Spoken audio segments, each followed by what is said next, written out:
Investicija koja će vam duplo smanjiti troškove grejanja, a leti će vam biti daleko prijatnije. Od nedavno PVC i aluminijumska stolarija proizvodi se i na severu Kosova.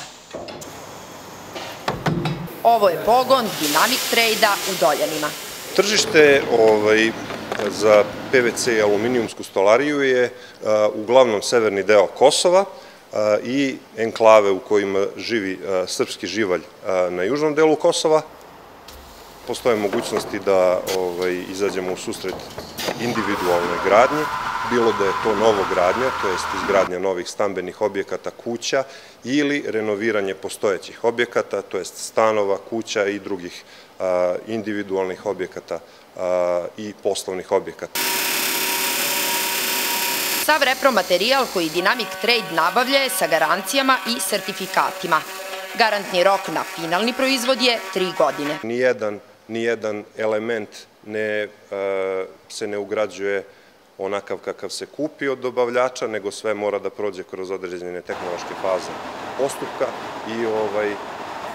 postupka proizvodnje i kao finalni proizvod nudimo vrata, prozore od PVC-a, aluminijuma, svetlarnike, strukturne fasade i čak i možemo da ponudimo eventualne druge proizvode, znači to su aluminijumske fasade, popularne bond fasade, kao i izradu kioska ili bilo kakvih drugih proizvoda koji mogu imati takve elemente u sebi.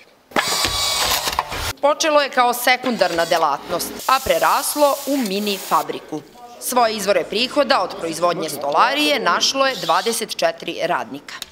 Tako da smo 2008. izvršili osavremenjavanje pogona potpuno novim alatima i mašinama, opremom. Tada smo i mnogome povećali kapacitet proizvodnje. Što se tiče same pomoći koju smo primili od Mercy Core-a, gro pomoći otpada na ovu mašinu, to je CNC čistilica koja nam pomaže u jednom segmentu, u jednom tehnološkom delu proizvodnje koji smo do tada, to jest do njene nabavke, obavljali uglavnom ručno. Sredstva za ovu investiciju u vrednosti od 40.000 evra obezbedio je USAID.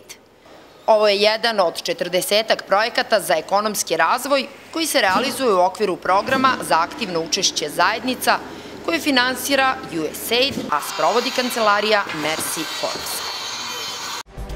Program za aktivno učešće zajednica. Za život spram čoveka i 21. veka. Po vašoj meri.